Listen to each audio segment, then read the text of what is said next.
Welcome back for the final segment of Living Greens Forever Young series. I'm Ann Bradsburg. Next to me is Erik Johnson and our guest host, Shanti Devi. We are talking about fluoride, and I learned some startling, actually very, very alarming information on the break, and that is that fluoride is also a contributor to irritable bowel disease and perforated intestines and cancer. Can you guys elaborate a little bit on that for me? Yeah, there's several studies that fluoride helps to kill off our good bacteria in our intestines. Mm-hmm. It's been shown to disrupt the mucosa of the intestines, the small intestine and the large intestine. You have a protective layer there that keeps the actual tissue healthy, just like you have it in your stomach. You have a layer that actually keeps the material the intestines are made of, which is very delicate material. Keeps that healthy. It keeps the right flora balance right there for your immune system, for digestion. For allowing nutrients to pass into the blood and not have bad stuff pass into the blood. It damages that whole secretion there, that whole protective layer. Mm-hmm. And I know Shanti's going to talk about some other... You're telling us about rats and cancer. Yes, there was research has shown that fluoride is a mutagen, which it causes genetic damage, and it's also a carcinogen. In a rat study, they had low dose to high dose, and the pathologist said all animals were awash with cancer, just filled with cancer of multiple systems of the body. So it's been shown to be a cancer risk in animals, and I would not doubt it being in humans. It's probably contributing to the epidemic of cancer. Yes, exactly. That we're experiencing here. And so many people are saying, just recently I learned of cases, 3 actually, and 2 of these women that I know of are young women, healthy women, exercising, eating well, vitamins, the whole bit, and you look at this and you think, why are these young women getting cancer? You begin to think, what is out there that is doing this that we aren't controlling and able to control for ourselves? And that could be one of the culprits. Well, this was touted as by the CDC as one of the greatest health initiatives of this century, the fluoridation of the water. So they would be very hesitant to go back on this. We'll question every decision. Egg on their face. Yeah, we'll question everything that they've ever told us. They've invested so much in this fluoride that to say now, to even admit now that there's a problem with the fluoride, it's going to call into question everything they've told us. And what about the liability for all the health damage that it's done? I mean, there's a lot of people being protected, a lot of industry being protected, and then the reputation of the CDC. But for the health of our nation, our children, and these horrible epidemics of diseases, that stuff should not be important. The protection of those people and industries and reputation should not be important compared to the health of our children. And I think it's just the inertia, because once they got the fluoride in, the hard part is getting it in. Once they were able to jump that hurdle, back when the water went in, people were much more trusting of what they were told, and the governments and scientists and dentists and there was a whole in the media would tell people, and it was thought as like an advancement to put fluoride. Now I realize it wasn't an advancement at all. We're heading in the wrong direction.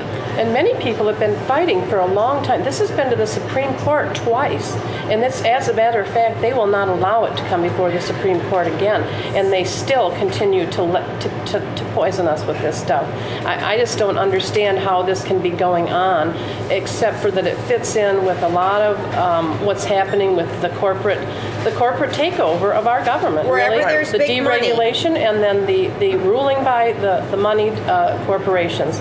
So it's big money rules this country. We hope to, on a grassroots level and the local levels, that's how we're dealing with it now, because it's really been to Congress. They've had in front of Congress, and as a matter of fact, I think that the video that we're going to show is interesting how they came to this. The EPA, some of the employees in the EPA, when they were looking over test results, they saw that the dental fluorosis for the children was so high, and they were told to ignore that.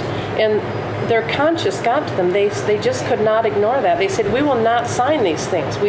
So the union of EPA workers filed suit and went to the government. Well, it'll tell more in the video, but they refused to say the things that they were being told to say about fluoride. And he'll tell you all about And when you look at the very few proponents of fluoride, if you go and look at their their history, they have all either taken money from various fluoride industries. It's almost impossible to find a proponent of fluoride that doesn't have some sort of financial, or part of their institution or part of the school has taken money from pro-fluoride proponent, where they actually have a financial interest and continue. Their opinion is biased by. I mean, nobody's paying us to talk against fluoride. We've just done the research. Yeah, and an interesting thing, when I presented it to the Muskegon Heights City Council, they kind of argued, well, there's lots of information out there saying the opposite. Well, it's just not true. And 1 week, 2 weeks, about a month after that, a dental organization came to them and offered to do a free evaluation of their fluoride system and gave them a $10,000 grant to get it done. So somehow there's some watchdog group that is watching out for citizens who go and try to get the fluoride out of the water. And as a matter of fact, and then they go to those counties and encourage them. It could be something as simple as, the contacts on the board just called their fluoride supplier and said, hey, we've had people come in and are concerned about this. What do you think of that? Yeah, and they just snap into action. Well, Mount Pleasant is an interesting example. They voted it out. They had no fluoride in the water. The ADA came in there with a massive advertising campaign and started an initiative through a citizens group. They voted it back in. You guys sit back, enjoy this movie, and feel free to contact us here at DSE-TV or come into the Health Hutt and talk to Erik.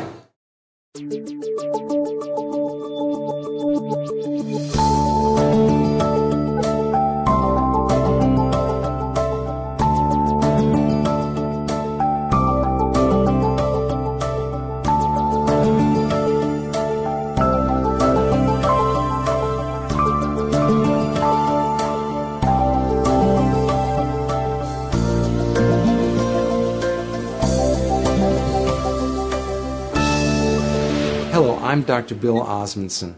I'm a general and cosmetic dentist and have been a dentist for 30 years. Before that, I received a master's in public health in nutrition and health education. For the first 25 years of practice, I promoted water fluoridation aggressively. I thought I saw the benefits.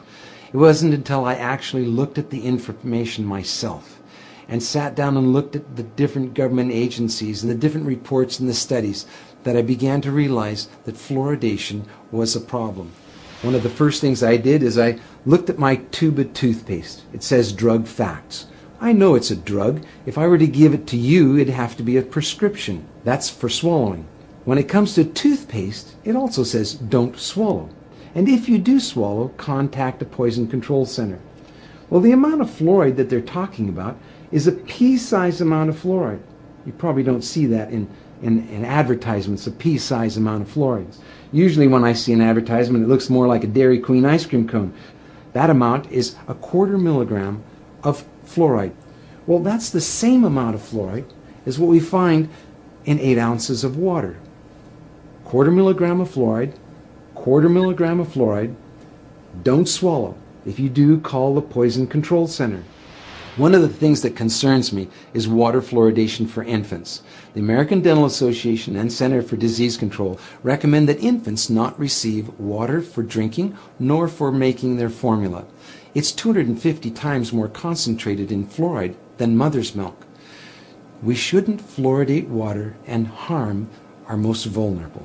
The next thing I looked at was dental fluorosis. These are the white and brown spots on the teeth. The only thing that causes dental fluorosis is fluoride. Too much fluoride ingested, usually during the developing years, birth to about 8 years of age. When I see people coming in to have treatment for dental fluorosis, I mention to them that they have had too much fluoride. And this is an indication that the rest of their body has probably had too much fluoride also, their bones and in the rest of their organs. Damage from dental fluorosis is not disputed. Everyone agrees that too much fluoride can cause dental fluorosis. About 1/3 of children are now experiencing fluorosis, according to the CDC. The next thing I wanted to look at was benefits. What are the benefits of it? I've heard reports of 20 to 40%, 60%, 80% tooth reduction with water fluoridation. So what is the benefit of water fluoridation? And I had a close look at several factors. One, Comparing different countries of the world, we can see that no matter what we do on fluoridation, whether the country fluoridates or no fluoride at all, decay is reduced the same amount in all countries.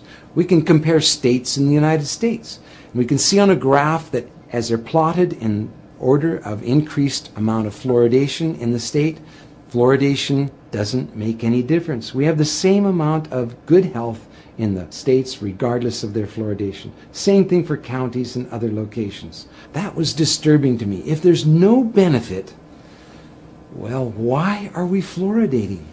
I have two requests for you. One is to talk to your dentist and your healthcare provider about fluoridation. Ask them if they've seen the National Academy of Science report on fluoridation. Give them information that they may not have on water fluoridation and excess fluoride exposure. That helped me when my patients casually, calmly, quietly said, have a look at this. This doctor, this dentist is concerned about water fluoridation. What do you think? None of us professionals want to harm our patients. Our whole lives are given to improving the health of people, not harming them. And so for those of you who are healthcare professionals, I highly urge you to look once again at the science on fluoridation. Science doesn't need to be scary. It's just information. Spend a little bit of time looking at it on both sides of the issues. Don't just look at one side filtered. Look at both sides and weigh it for yourself. The other thing is to sign an online petition with me at fluoridalert.org. The online petition requests Congress to have hearings on fluoridation. It also recommends that we no longer fluoridate our water. Thank you.